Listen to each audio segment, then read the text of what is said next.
Assalamu alaikum students. Today I will talk about movements in this lecture. My name is Muhammad Arfan Ali. I am going to teach movements in the statistics. What is its definition? And in the end we give some examples. So I am visiting lecturer at the University of Education, Lahore campus. So let's start today's lecture.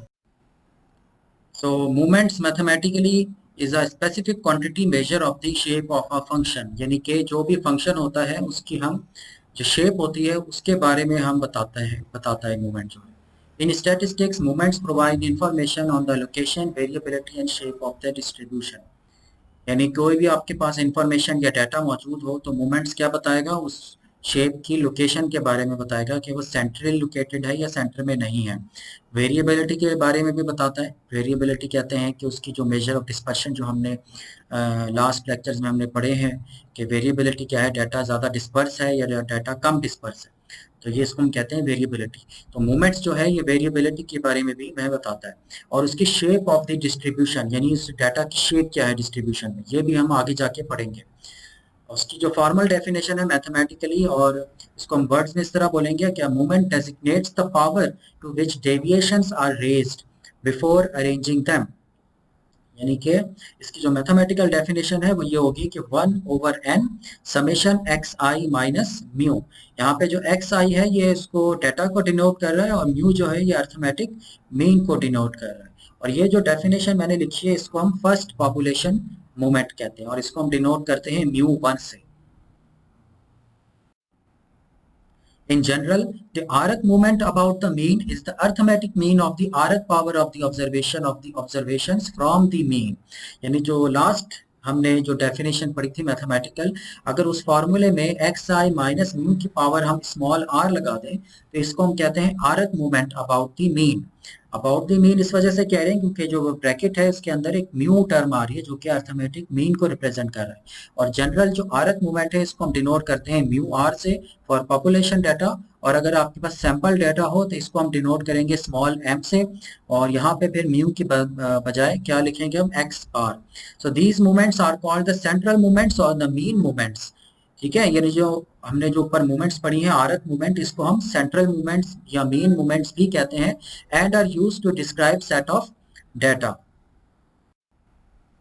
और यहाँ पे हमारे पास तीन main types हैं movements की. एक है movement about origin, movements about mean and movements about arbitrary origin. सबसे पहले हम बात कर लेते हैं मूवमेंट अबाउट ओरिजिन. ना मूवमेंट्स अबाउट ओरिजिन का मतलब यह है कि वहाँ पे जो हमारे पास फार्मूला है जो एक्स आई माइनस म्यू था, म्यू के बजाय हम यहाँ पे क्या रिप्लेस कर रहे हैं, जीरो रिप्लेस कर रहे हैं. ठीक है, तो x I minus zero raise to power r for ungroup data होगा, और x I minus zero raise to power r साथ में जब हम फ्रीक्वेंसी को मल्टीप्लाई कर देंगे तो ये हमारे पास ग्रुप डाटा का अबाउट ओरिजिन जो है इसकी मूवमेंट होगी. मूवमेंट्स अबाउट मीन का मतलब है एक्स आई माइनस म्यू की power r for ungroup data. इसको हम सिंपली म्यू आर से डिनोट करेंगे, और एक्स आई माइनस म्यू से अगर हम एफ आई को मल्टीप्लाई कर दें तो ये ग्रुप डाटा का हो जाएगा. इसी तरह मूवमेंट्स अबाउट आर्बिट्रेरी ओरिजिन का मतलब यह है कि ए जो है हमारे पास कोई भी आर्बिट्रेरी अगर ओरिजिन है डाटा का, तो एक्स आई माइनस ए की power r for ungroup data होगा और x I minus a raise to power r for group data होगा, और साथ में फ्रीक्वेंसी को मल्टीप्लाई कर देंगे. सो यहाँ पर हमारे पास तीन मेन टाइप्स हमने डिस्कस कर लिए.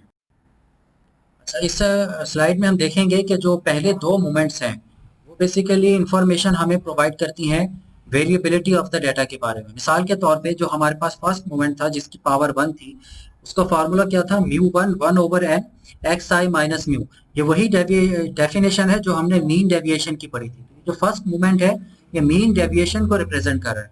और जो हमने वेरिएंस पढ़ा था, वेरिएंस का भी यही फार्मूला था 1/n समेशन एक्स आई माइनस म्यू की पावर 2. तो अगर आप वेरिएंस को पीछे स्लाइड में जाके देखें जो पीछे लेक्चर्स में हमने पढ़ी हुई हैं, तो उसमें ये जो वेरिएंस का सेम फार्मूला है जो कि सेकंड मूवमेंट का हम यहाँ पे पढ़ रहे हैं. ठीक है, so third and fourth movements provide information on the shape of the distribution and are known as skewness and kurtosis. मिसाल के तौर पे ये जो μ3 है जिसमें हम लिखते हैं 1/n एक्स आई माइनस म्यू की पावर 3, ये स्क्यूनेस के बारे में बताता है. और जो फोर्थ मूवमेंट है ये हमें कर्टोसिस के बारे में बताएगा. ठीक है, ये स्क्यूनेस और कर्टोसिस क्या है ये हम आगे स्लाइड्स में पढ़ते हैं.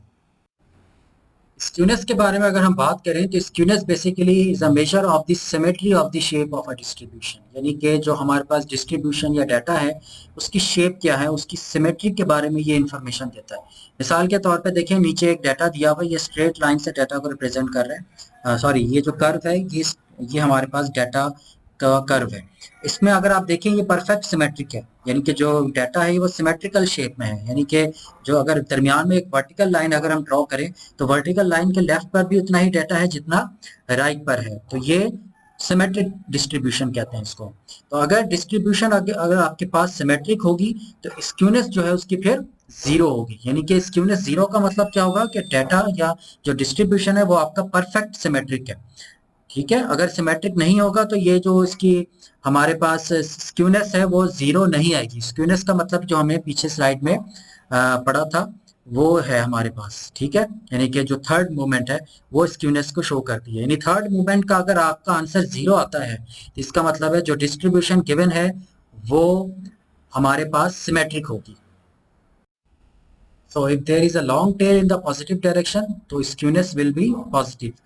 जैसे कि अगर आप नीचे फिगर में देखें तो यहाँ पे राइट साइड पे जो है ये लॉन्ग टेल है, इसको हम कहते हैं राइटली स्क्यूड या पॉजिटिव स्क्यूनेस है। ठीक है, while if there is a long tail in the negative direction, जैसे कि लेफ्ट साइड पे ये डायरेक्शन जा रही है नेगेटिव। ठीक है, तो इसको हम कहते हैं नेगेटिव स्क्यूनेस है और इसको हम नीचे नीचे देख भी सकते हैं। ठीक है, तो इसको हम स्क्यूनेस विल बी, इसमें इस केस में फिर स्क्यूनेस नेगेटिव आएगा। ठीक हो गया। तो ये हमारे पास शेप ऑफ द डिस्ट्रीब्यूशन कहलाती है। In general, the arc movement about the mean is the arithmetic mean of the arc power of the observation of the observations from the mean। यानी जो लास्ट हमने जो डेफिनेशन पढ़ी थी mathematical, अगर उस फॉर्मूले में एक्स आई माइनस म्यू की पावर हम स्मॉल आर लगा दें तो इसको हम कहते हैं arc movement about the mean. About the mean इस वजह से कह रहे हैं क्योंकि जो ब्रैकेट है उसके अंदर एक म्यू टर्म आ रही है जो कि अर्थमेटिक मीन को रिप्रेजेंट कर रहा है। और जनरल जो आर्क मूवमेंट है इसको हम डिनोट करते हैं म्यू आर से फॉर पॉपुलेशन डाटा, और अगर आपके पास सैंपल डाटा हो तो इसको हम डिनोट करेंगे स्मॉल एम से, और यहाँ पे फिर म्यू की बजाय क्या लिखेंगे हम x r. So these movements are called the central movements और द मीन मूवमेंट्स। ठीक है, यानी जो हमने जो ऊपर मूवमेंट्स पढ़ी हैं आर्क मूवमेंट, इसको हम सेंट्रल मूवमेंट्स या मेन मूवमेंट्स भी कहते हैं and are used to describe set of data.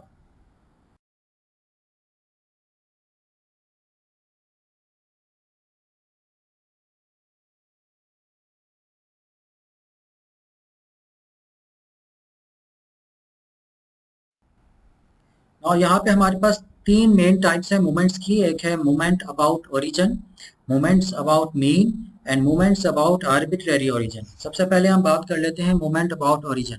ना मूवमेंट्स अबाउट ओरिजिन का मतलब यह है कि वहाँ पे जो हमारे पास फॉर्मूला है जो एक्स आई माइनस म्यू था, म्यू के बजाय हम यहाँ पे क्या रिप्लेस कर रहे हैं, जीरो रिप्लेस कर रहे हैं। ठीक है, तो x I minus zero raise to power r for ungroup data होगा, और x I minus zero raise to power r साथ में जब हम फ्रीक्वेंसी को मल्टीप्लाई कर देंगे तो ये हमारे पास ग्रुप डाटा का अबाउट ओरिजिन जो है इसकी मूवमेंट होगी। मूवमेंट्स अबाउट मीन का मतलब है एक्स आई माइनस म्यू की power r for ungroup data, इसको हम सिंपली म्यू आर से डिनोट करेंगे, और एक्स आई माइनस म्यू से अगर हम एफ आई को मल्टीप्लाई कर दें तो ये ग्रुप डाटा का हो जाएगा। इसी तरह मूवमेंट्स अबाउट आर्बिट्रेरी ओरिजिन का मतलब यह है कि ए जो है हमारे पास कोई भी आर्बिट्रेरी अगर ओरिजिन है डाटा का तो एक्स आई माइनस ए की power r for ungroup data होगा, और x I minus a raise to power. ना यहाँ पे हम पढ़ेंगे relation between movements about mean and movements about arbitrary point. ठीक है, जो हमने पीछे डेफिनेशन पढ़ी थी मूवमेंट्स की उसमें कुछ म्यू से डिनोट किया गया था और कुछ म्यू डैश से डिनोट किया गया था। जो म्यू था वो तो मूवमेंट्स अबाउट मीन था, और जो आर्बिट्रेरी पॉइंट के अबाउट जो मीन मूवमेंट्स हमने कैलकुलेट किए थे उसको हमने म्यू डैश से रिप्रेजेंट किया था। तो कुछ यहाँ पे रिजल्ट्स ये हैं कि म्यू वन वो तो हमेशा जीरो होगा इसका आंसर। ठीक है, यानी कि जो फर्स्ट मूवमेंट होता है किसी भी डाटा का वो हमेशा जीरो होता है। दैट्स वाई जब हम कैलकुलेट कर रहे थे मीन डेविएशन उसमें हमने उसमें मॉड्यूलस लगाया था। मॉड्यूलस लगाने से क्या होता है कि वो जीरो नहीं होता, वरना अगर आप मॉड्यूलस नहीं लगाएंगे तो हमेशा जो फर्स्ट मोमेंट होगा वो जीरो आएगा। You can check it for any set of values, ठीक है, आगे हम एग्जाम्पल में चेक भी कर सकते हैं। ओके, म्यू टू जो ये सेकंड मोमेंट है उसका रिलेशन ये है कि वो बराबर होता है mu two dash minus mu one dash का होल स्क्वायर। ये म्यू टू जो है ये मोमेंट है, सेकंड मोमेंट है अबाउट द मीन, और जो म्यू टू डैश है वो second moment about the arbitrary mean, and mu one dash is the first moment about the arbitrary mean और इसका होल स्क्वायर। इसी तरह जो म्यू थ्री है वो बराबर होगा mu three dash minus three mu two dash mu one dash plus two mu one dash का whole cube, and mu four is equal to mu four dash minus four mu three dash mu one dash plus six mu two dash mu one dash का whole square minus three mu one dash का power three.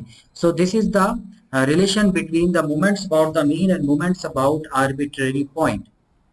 और नीचे जो है जो result दिए हुए वो सेम रिजल्ट है जो हमने पॉपुलेशन डाटा के लिए डिस्कस किया था, जस्ट यहाँ पे सैंपल डाटा के लिए नोटेशन जो है वो म्यू के बजाय हम स्मॉल एम को यूज कर रहे हैं, तो सेम रिजल्ट हमारे पास नीचे भी लिखे हुए हैं। ठीक है, नाउ मूव ऑन टू तो अब हम नेक्स्ट एग्जांपल करते हैं। Calculate the first four moments about the mean for the following set of examination marks.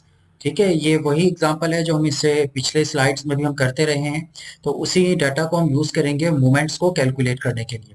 तो डाटा हमारे पास गिवन है 45, 32, 37, 46, 39, 36, 41, 48 एंड 36।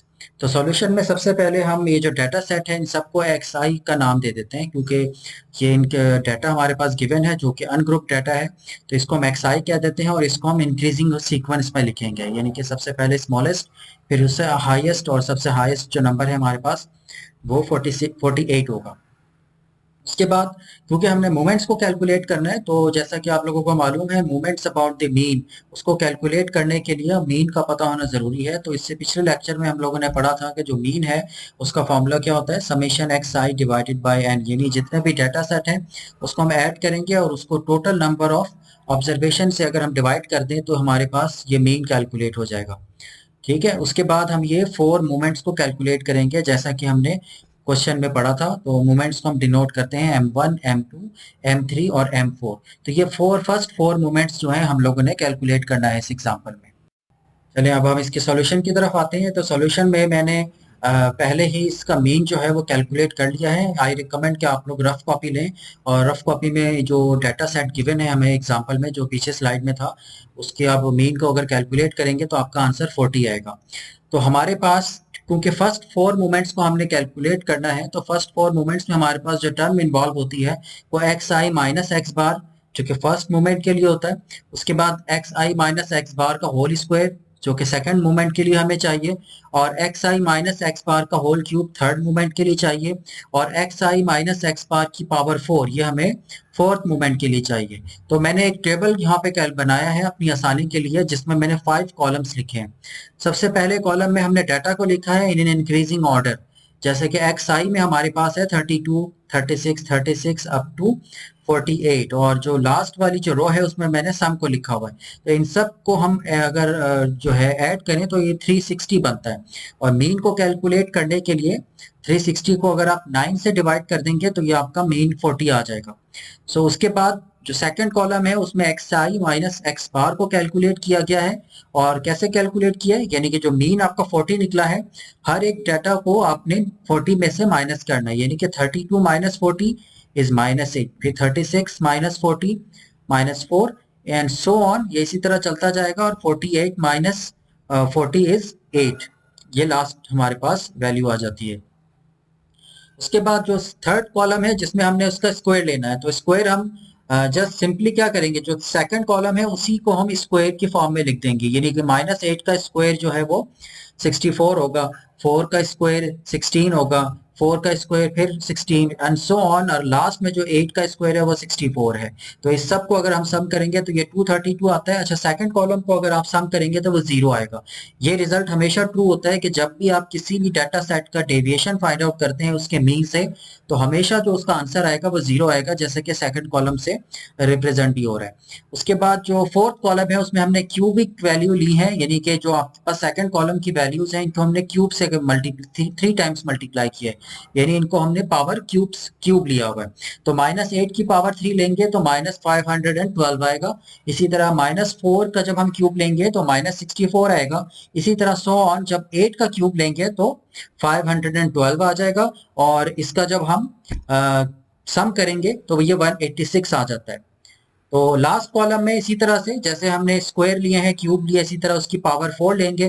तो पावर 4 जैसे कि रिप्रेजेंट कर रहे हैं हम, -8 की पावर 4 होता है 4096 एंड सो ऑन, ये चलता जाएगा और आखिर में पहुंच के इसका जो सम है हमारे पास वो आ रहा है 10708। तो ये टेबल हमने अपनी आसानी के लिए कैलकुलेट कर लिया है और इसको हम नेक्स्ट स्लाइड में for the calculation of moments हम यूज करेंगे।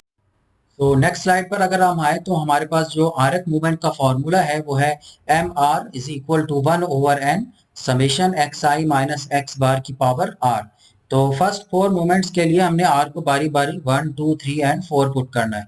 तो जैसे कि हमने पीछे स्लाइड में देखा था कि xi माइनस x बार, उसका जो हमारे पास आंसर था वो क्योंकि टोटल 0 था तो फर्स्ट मूवमेंट 0 आएगा, क्योंकि फर्स्ट मूवमेंट का जो आपका फार्मूला है उसमें जो xi माइनस x बार इन्वॉल्व हो रहा होता है न्यूमरेटर में, तो वो क्योंकि 0 है तो ओवरऑल आंसर भी 0 आ जाएगा। इसी तरह m2 को कैलकुलेट करने के लिए जो थर्ड कॉलम है उसको हम यूज करेंगे, यानी कि xi माइनस x बार की पावर 2। तो उसको जब हम कैलकुलेट करते हैं उसको डिवाइड करेंगे जो फॉर्मूला है हमारे पास स्मॉल n से, तो ये आ जाता है 25.78। इसी तरह m3 के लिए xi माइनस x बार की पावर 3 को यूज करेंगे और उसका जो हम पीछे स्लाइड में हम कैलकुलेट कर चुके हैं वैल्यू, उसको आप 9 से डिवाइड कर दें तो 20.67 आ जाता है। और फोर्थ मोमेंट के लिए जब हम लास्ट कॉलम से xi माइनस x बार की पावर 4 जो है उसको हम जब सम करते हैं तो 10,700 समथिंग कोई वैल्यू आ रही थी, उसको जब हम 9 से डिवाइड करते हैं तो 1189 ये फोर्थ मोमेंट कैलकुलेट कर लिया हमने। तो यहाँ पर हमारा ये एग्जाम्पल खत्म हो जाता है। तो आप देख सकते हैं कि जो मोमेंट्स हैं उसको कैलकुलेट करना इतना डिफिकल्ट टास्क नहीं है, जस्ट आपने डेविएशंस कैलकुलेट करनी है और उनकी पावर लेनी है और उसको टोटल नंबर ऑफ ऑब्जर्वेशन से डिवाइड करेंगे तो जितने चाहे आप मोमेंट्स इसको कैलकुलेट कर सकते हैं। सो नेक्स्ट एग्जांपल में हम देखेंगे कि किस तरह से ग्रुप, अगर फ्रीक्वेंसी डिस्ट्रीब्यूशन डाटा गिवन है तो उसका हम किस तरह से मोमेंट्स को कैलकुलेट कर सकते हैं। चलिए अब हम नेक्स्ट एग्जांपल की तरफ आते हैं, विच इज एग्जांपल नंबर 2। इसमें हमारे पास ग्रुप फ्रीक्वेंसी डिस्ट्रीब्यूशन गिवन है और क्वेश्चन ये है कि calculate the first 4 moments about the mean for the following data. ऊपर हमारे पास एक टेबल है उसमें जिसमें x की वैल्यूज ऊपर दी हुई है और उसकी फ्रीक्वेंसी जो है नीचे है, ठीक है। सो यानी कि ये डाटा जो है 1 से लेकर 9 तक है और उसकी जो कॉरस्पॉन्डिंग फ्रीक्वेंसी है 1 के कॉरस्पॉन्डिंग 1 आ जाता है, 2 के कॉरस्पॉन्डिंग 6 है, 3 का 13 हो गया, 4 का 25, 5 का 30, 6 का 22, 7 का 9 और 8 के कॉरस्पॉन्डिंग 5 फ्रीक्वेंसी है और 9 के कॉरस्पॉन्डिंग 2 है। सो नेक्स्ट स्लाइड पर हम देखेंगे कि जो नेसेसरी कैलकुलेशंस हैं वो किस तरह की गई। तो move on to the next slide. हमारे पास यहाँ पर आप देख सकते हैं कि नेक्स्ट स्लाइड में एक टेबल मैंने बना दिया, जैसे कि पहले हमने एग्जांपल 1 में भी एक टेबल बनाया था। अब यहाँ पे क्योंकि ग्रुप फ्रीक्वेंसी डिस्ट्रीब्यूशन है तो इसमें हमारे पास जो फॉर्मूला है वो थोड़ा सा डिफरेंट है। इसमें क्योंकि फ्रीक्वेंसीज इन्वॉल्व हो जाती हैं तो टेबल भी आपने उसी तरह से बनाना है। तो पहला जो हमारे पास कॉलम है टेबल का उसमें हमने सारी की सारी एक्स वैल्यूज ली हुई हैं, विच इज 1 to 9। उसके बाद हमने फ्रीक्वेंसी की वैल्यू ली है 1 6 13 and up to so on 2 तक है। अब हमने क्योंकि मीन भी कैलकुलेट करना होता है मोमेंट से पहले, तो उसके लिए हमें जो चीज चाहिए मीन के लिए वो है x I into F I, यानी कि हर डाटा को उसकी फ्रीक्वेंसी से मल्टीप्लाई करना होता है, तभी जाके आप उसके मीन को कैलकुलेट कर सकते हैं। तो हमने क्या किया, थर्ड कॉलम में एक्स आई और एफ आई का मतलब है उसके एक्स को हमने उसकी कॉरस्पॉन्डिंग फ्रीक्वेंसी से मल्टीप्लाई करके उसका रिजल्ट यहाँ पे लिखा हुआ है, यानी कि 1 into 1 1, 2 into 6 12, 3 into 13 39 and up to so on 9 into 2 is 18। अच्छा, यहाँ पे मैं आपको रिकमेंड ये करूंगा कि यहाँ पे एक टोटल जो लास्ट रो है वो जरा मिसिंग है, तो आपको एक रफ कॉपी लेके ना आप खुद से यहाँ पे सम लिख लें, ताकि आप जब कैलकुलेशंस करें मोमेंट्स को कैलकुलेट करने के लिए तो आपके पास वो सम का जो सम की जो वैल्यूज है वो आपके पास अवेलेबल हों, क्योंकि यहाँ पे मैंने मेंशन नहीं किया हुआ। सो आगे हमारे पास मीन हम कैलकुलेट करेंगे एक्स आई माइनस एक्स बार। वो मीन आप खुद से कैलकुलेट कर लीजिए, नेक्स्ट स्लाइड में मैंने कैलकुलेट किया हुआ है। तो हमारे पास जब डिफरेंस आ रहा है एक्स आई माइनस एक्स बार का, वो इस तरह से कैलकुलेट हमने की हुई है, -4 -3 -2 -4 -1 अप टू 4। उसके बाद मोमेंट्स के लिए हमें क्या चाहिए, फर्स्ट मोमेंट के लिए एक्स आई माइनस एक्स बार को उसकी फ्रीक्वेंसी से मल्टीप्लाई करना है। तो ये जो वैल्यूज आई है ना आपके पास फोर्थ कॉलम में, इसी को आप मल्टीप्लाई करेंगे सेकंड कॉलम की वैल्यूज से। तो -4 into 1 is -4, -3 into 6 is -18 and -2 into 13 is -26 and up to so on. 4 into 2 is 8। इसी तरह जो हमारे पास नेक्स्ट कॉलम है, इसमें हमने एक्स आई माइनस एक्स बार का होल स्क्वायर लेके फिर उसकी फ्रीक्वेंसी से उसको मल्टीप्लाई किया। इसका मतलब यह है कि जैसे कि फोर्थ कॉलम में आप देखेंगे -4 का स्क्वायर 16 आएगा, तो 16 को आपने उसकी फ्रीक्वेंसी से मल्टीप्लाई करेंगे तो 16 अगेन आ जाएगा, वो आपने यहाँ पे लिखना है। ठीक है। इसी तरह -3 का स्क्वायर जो है वो 9 है, 9 6 54, फिर -2 का स्क्वायर 4, 4 13 52 एंड इसी तरह ये कॉलम जो है ये फिल हो जाएगा। उसके बाद एक्स आई माइनस एक्स बार का क्यूब आपने लेना है कैलकुलेटर की मदद से, और उसको भी फ्रीक्वेंसी से मल्टीप्लाई करेंगे तो ये वैल्यूज आ जाएंगी -64, -162, -104 अप टू 128।